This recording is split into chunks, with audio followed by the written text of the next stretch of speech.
Hello everyone, आप देख रहे हैं मेरे YouTube channel study with Zeenat. Friends, आज के वीडियो में हम करेंगे शीत युद्ध की उत्पत्ति और इसके क्या क्या चरण हैं। फ्रेंड्स, शीत युद्ध का दौर और शीत युद्ध क्या है वो मैं टॉपिक करा चुकी हूँ, उसकी मैंने प्लेलिस्ट बना रखी है, आप जाकर चेक कर सकते हैं। तो स्टार्ट करते हैं। आज हम पढ़ने वाले हैं शीत युद्ध की उत्पत्ति और इसके चरण। और फ्रेंड, चैनल पर नए हैं तो चैनल को लाइक शेयर सब्सक्राइब करना ना भूलें, साथ में बेल आइकन को प्रेस करें ताकि हर वीडियो की लेटेस्ट अपडेट आपको टाइम पर मिलती रहे। तो स्टार्ट करते हैं, लेट्स गेट स्टार्ट। शीत युद्ध की उत्पत्ति। शीत युद्ध के लक्षण द्वितीय विश्व युद्ध के दौरान ही प्रकट होने लगे थे, जब दोनों महाशक्तियां अपने संकीर्ण स्वार्थों को ही ध्यान में रखकर युद्ध लड़ रही थी और परस्पर सहयोग की भावना का दिखावा कर रही थी। जो सहयोग की भावना के दौरान दिखाई दे रही थी वे युद्ध के बाद समाप्त होने लगी थी और शीत युद्ध के लक्षण स्पष्ट तौर पर उभरने लग गए थे। दोनों गुटों में ही एक दूसरे की शिकायत करने की भावना बलवती हो गई थी और इन्हीं शिकायतों के कुछ सुदृढ़ आधार थे। पारस्परिक मतभेद ही शीत युद्ध के प्रमुख कारण थे और शीत युद्ध की उत्पत्ति के प्रमुख कारण निम्नलिखित है। शीत युद्ध की उत्पत्ति कैसे हुई वो देखते हैं कि पूंजीवाद और साम्यवादी विचारधारा का प्रसार, सोवियत संघ द्वारा याल्टा समझौते का पालन न किया जाना, सोवियत संघ और अमेरिका के वैचारिक मतभेद, सोवियत संघ का एक शक्तिशाली राष्ट्र के रूप में उभरना, ईरान में सोवियत हस्तक्षेप, टर्की में सोवियत हस्तक्षेप, यूनान में साम्यवादी प्रसार, द्वितीय मोर्चे संबंधी विवाद, तुष्टीकरण की नीति, सोवियत संघ द्वारा बाल्कन समझौते की उपेक्षा, अमेरिका का परमाणु कार्यक्रम, परस्पर विरोधी प्रचार। तो फ्रेंड्स, ये थे शीत युद्ध की उत्पत्ति के कारण। बर्लिन विवाद, सोवियत संघ द्वारा वीटो पावर का बार बार प्रयोग किया जाना और संकीर्ण राष्ट्रवाद का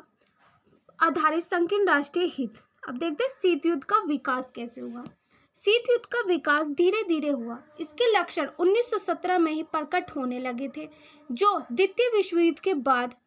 स्पष्ट तौर पर उभर कर विश्व रंगमंच पर सामने आए और इसको बढ़ावा देने में दो शक्तियों के बीच व्यापक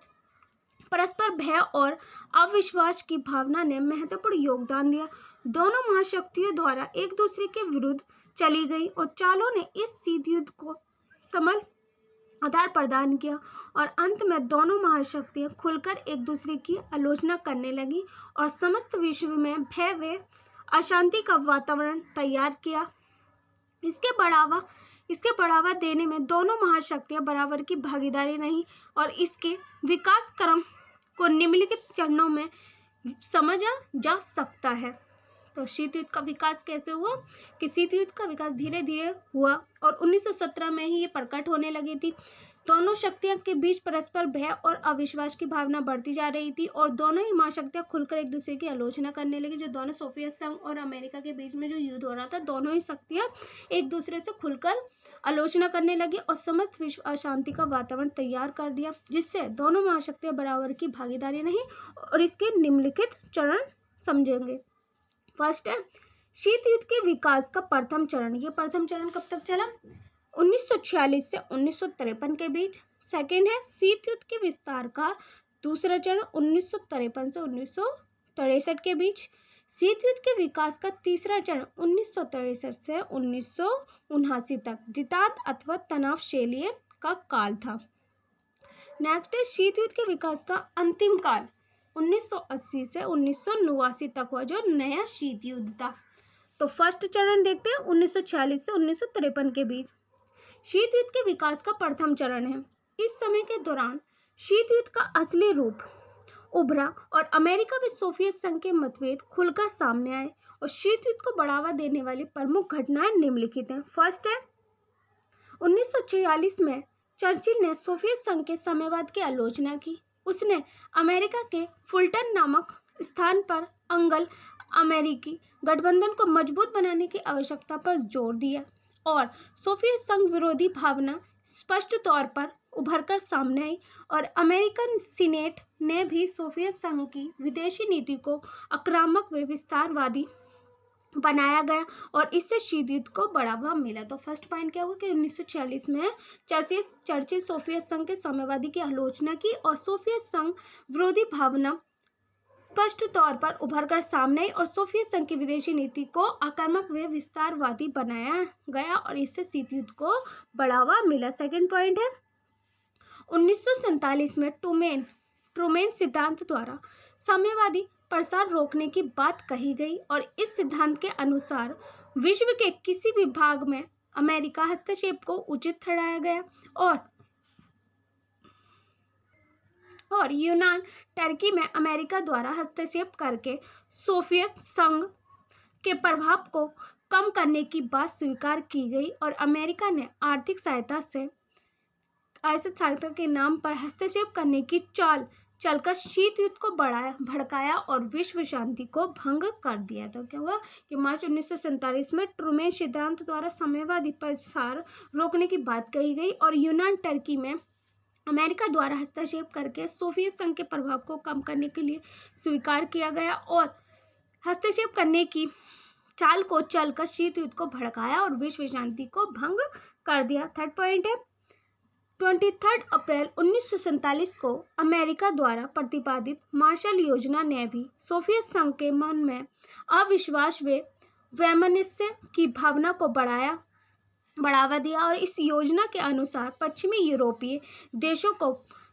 12 अरब डॉलर की आर्थिक सहायता देने का कार्यक्रम स्वीकार किया गया और इसका प्रमुख उद्देश्य पश्चिमी यूरोपीय देश में साम्यवादी के प्रसार को रोकना था और इस योजना का लाभ उठाने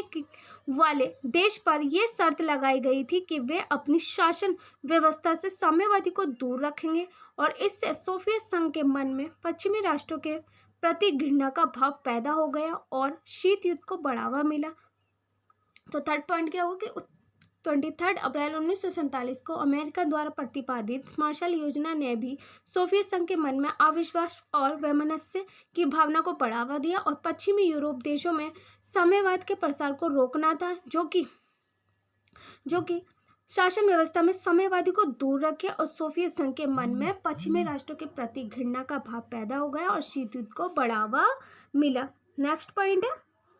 सोवियत संघ ने 1948 में बर्लिन की नाकेबंदी करके शीत युद्ध को और अधिक भड़काया और अमेरिका ने इसका सख्त विरोध करके उसके इरादों को नाकाम कर दिया और वे अपना सैनिक वर्चस्व बढ़ाने की तैयारी में गया और इस प्रतिस्पर्धा से शीत युद्ध को माहौल विकसित हुआ। तो 1948 में क्या हुआ, बर्लिन की नाकेबंदी करके शीत युद्ध को और अधिक भड़का दिया और वे अपने सैनिक वर्चस्व बढ़ाने की तैयारी में लग गया और इससे प्रतिस्पर्धा से शीत युद्ध का माहौल विकसित हुआ। नेक्स्ट पॉइंट है जर्मनी के विभाजन ने भी दोनों शक्तियों में विरोधी की प्रवृत्ति को जन्म दिया और जर्मनी का बंटवारा इसलिए हुआ था जो दोनों शक्तियां अपने क्षेत्रों में अपना प्रभाव बढ़ा सके और अमेरिका की मार्शल योजना तथा सोवियत संघ की कॉमिकान की नीति ने यूरोप को सोवियत संघ तथा अमेरिका के मध्य शीत युद्ध को बढ़ावा दिया। तो नेक्स्ट पॉइंट क्या था कि जर्मनी के विभाजन ने भी दोनों महाशक्तियों में विरोध की प्रवृत्ति को जन्म दिया और मार्शल योजना तथा सोवियत संघ की कॉमिकान की नीति ने यूरोप को सोवियत संघ तथा अमेरिका के मध्य शीत युद्ध को बढ़ावा दिया। नेक्स्ट पॉइंट है 1949 में अमेरिका ने अपने मित्र राष्ट्रों के सहयोग से नाटो जैसे सैनिक संघ का निर्माण किया। इसके उद्देश्य से अटलांटिक क्षेत्र में शांति बनाए रखने के लिए किसी भी भारी खतरे से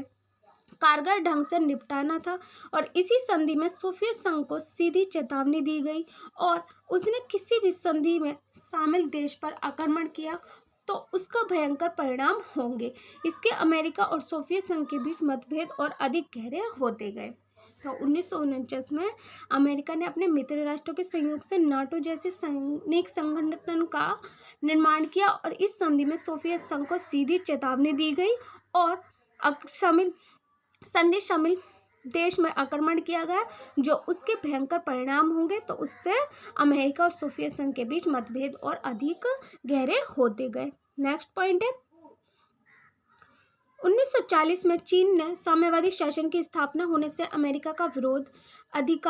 अधिक प्रखर हो गया और साम्यवादी चीन के सदस्यों को चुनौती दी गई, जिससे सोवियत संघ और अमेरिका के बीच शीत युद्ध का वातावरण और अधिक समल होने लगा। नेक्स्ट पॉइंट है 1950 में कोरिया संकट ने भी अमेरिका और सोवियत संघ में शीत युद्ध में वृद्धि की, जिससे पश्चिमी राष्ट्रों का समर्थन व सहयोग प्राप्त हुआ और दोनों ही महाशक्तियों ने परस्पर विरोधी व्यवहार का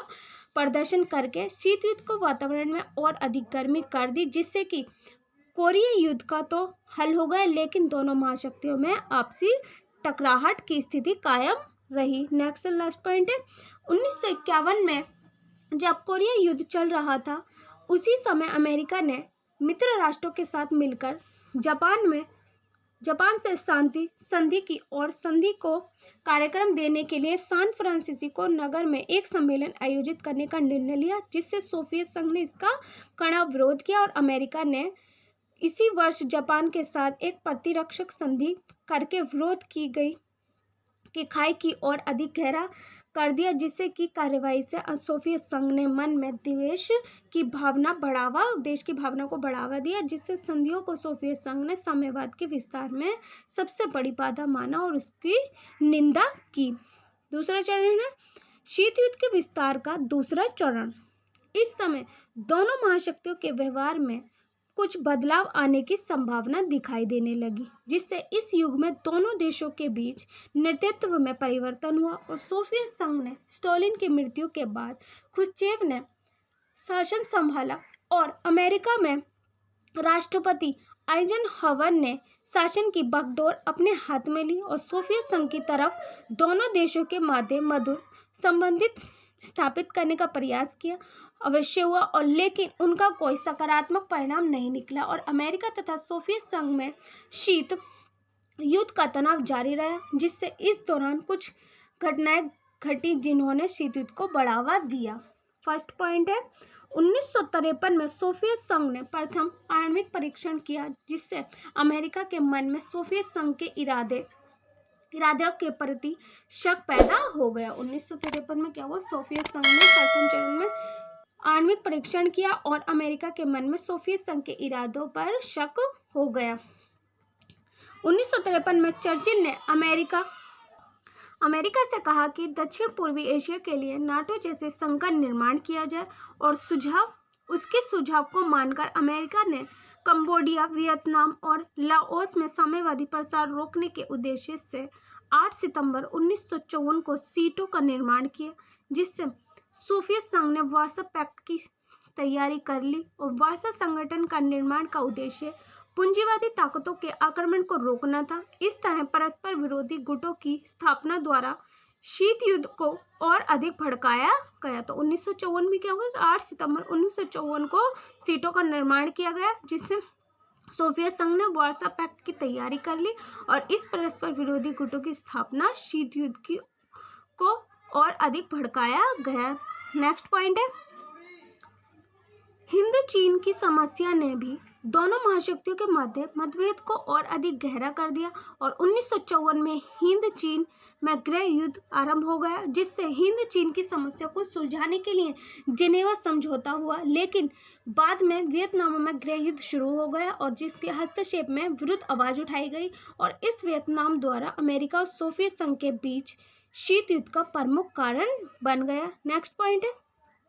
1956 में हंगरी में सोवियत संघ के हस्तक्षेप ने भी शीत युद्ध को और अधिक भड़काया और 1956 में ही सुएज नहर संकट में दोनों महाशक्तियों के बीच तनाव में वृद्धि की गई और सोवियत संघ ने इस संगठन में साथ दिया। सुएज नहर संकट को समाधान हो गया, लेकिन दोनों महाशक्तियों में तनाव जो का तो बना रहा और 1957 में आइजनहावर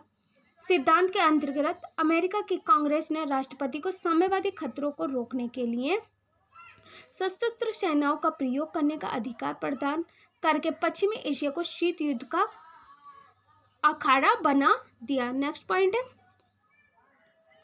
शीत युद्ध के तनाव को कम करने के लिए अमेरिका के राष्ट्रपति आइजनहावर ने सोवियत संघ की यात्रा करने का निर्णय लिया और लेकिन यात्रा से एक दिन पूर्व 1 मई 1960 को अमेरिका का जासूसी विमान U-2 सोवियत सीमा में जासूसी करते हुए पकड़ा गया और ये स्वीकार किया गया कि सोवियत संघ ने सैनिक ठिकानों को जासूसी करने के लिए भेजा था और सोवियत संघ ने ही गंभीरता से लिया और अमेरिका से अपनी गलती स्वीकार करवाने को कहा। लेकिन अमेरिका ने अपनी गलती ना मानकर शीत युद्ध को और अधिक भड़का दिया। 1960 में क्या हुआ, अमेरिका का जासूसी विमान U-2 सोवियत सीमा में भेजा गया, जिसे वह पकड़ा गया और अमेरिका से अपनी गलती स्वीकार करने को कहा गया। लेकिन अमेरिका ने अपनी गलती ना मानकर शीत युद्ध को और अधिक बढ़ा दिया।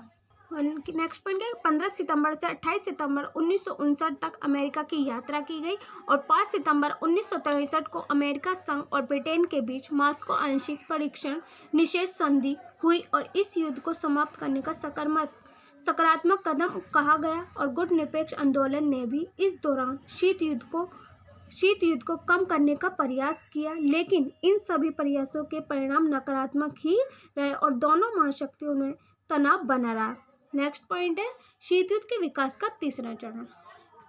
1962 में क्यूबा संकट के बाद शीत युद्ध के वातावरण में कुछ नरमी आई और दोनों गुटों के मध्य व्यापक तनाव की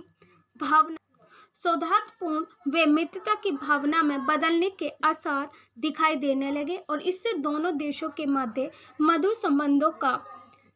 शुरुआत होने के लक्षण प्रकट होने लगे और इस नरमी तथा तनाव में कमी को दितांत या तनाव शैली दी जाती है। तो 1962 में क्या हुआ कि क्यूबा संकट के बाद शीत युद्ध के वातावरण में कुछ नरमी आई और कुछ बदलाव देखने को मिले और दोनों ही महाशक्तियों मधुर संबंधों की शुरुआत होने के लक्षण प्रकट होने लगे, जिससे दितांत शैलियाँ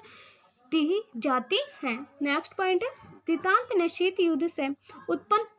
पुराने अंतर्राष्ट्रीय संबंधों का परिदृश्य बदलने लगा और विश्व में शांति वातावरण हुआ और इससे संयुक्त राष्ट्र संघ की भूमिका में भी वृद्धि हुई और परमाणु युद्ध के आतंक से छुटकारा मिला।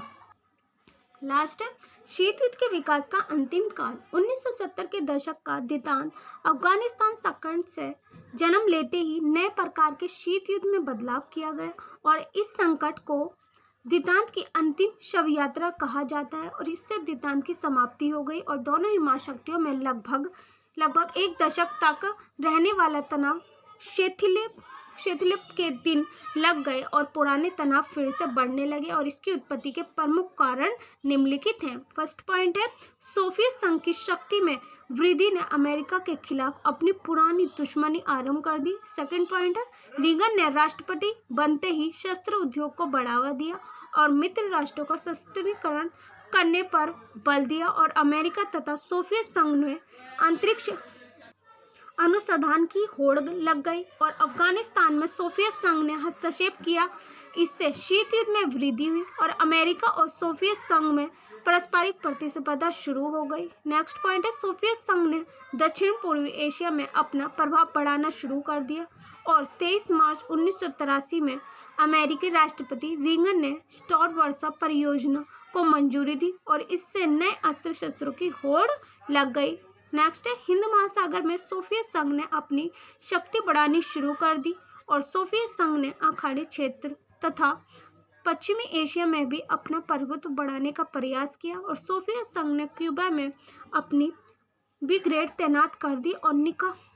निकारागुआ में अमेरिका ने अपना प्रभुत्व बढ़ाना शुरू कर दिया और इन सभी कारणों से नए शीत युद्ध का जन्म हुआ और दितांत का अंत हो गया। नए शीत युद्ध का तो जन्म हुआ लेकिन दितांत का अंत हो गया और इससे अंतर्राष्ट्रीय संबंधों में नई खटास पैदा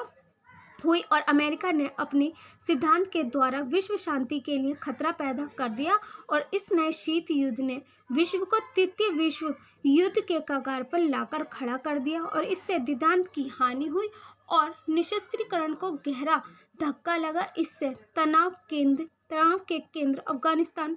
कम्पुचिया, निकारागुआ आदि देश हो गए और ये युद्ध विचारधाराओं विरोधियों ना होकर सोवियत संघ विरोधी था और इसके अभिकर्ता अमेरिका और सोवियत संघ ना होकर ब्रिटेन, फ्रांस व चीन भी थे और इस युद्ध में संपूर्ण विश्व का वातावरण ही दूषित कर दिया और इसने बहुत ध्रुवीकरण को जन्म दिया और अंतर्राष्ट्रीय संबंधों में नई चुनौतियों को पेश किया। तो शीत युद्ध का तो जन्म हुआ, लेकिन द्वितांत का अंत हो गया था और निःशस्त्रीकरण को कहता है धक्का लगा इससे। और विरोधी नाव और विचारधारा विरोधी नाव का सोवियत संघ और अभिकर्ता अमेरिका और सोवियत संघ वातावरण दूषित कर दिया गया और बहुत ध्रुवीकरण को जन्म दिया गया और अंतर्राष्ट्रीय संबंधों में नई चुनौतियों को पेश किया हुआ। आई होप फ्रेंड्स ये टॉपिक अच्छे से क्लियर हो गया। हमने शीत युद्ध का दौर कर लिया था फ्रेंड्स। इस वीडियो में हमने देखा शीत युद्ध का उत्पत्ति कैसे हुई, उसके कौन कौन से चरण थे। आई होप फ्रेंड्स आपको मेरी वीडियो पसंद आई होगी। मेरी वीडियो कैसी लगी कमेंट्स बॉक्स में लिखकर जरूर बताना। If you like the video so don't forget to like share and subscribe my channel and hit the bell icon. और इस अपने फ्रेंड्सों के साथ शेयर करें ताकि इस वीडियो को प्रॉफिट उन्हें भी हो। और आपको नेक्स्ट कौन से टॉपिक पर वीडियो चाहिए आप मुझे कमेंट्स बॉक्स में लिखकर ज़रूर बताना। मेरी वीडियो कैसी लगी वो भी कमेंट बॉक्स में लिखकर ज़रूर बताना। Thanks for watching my video.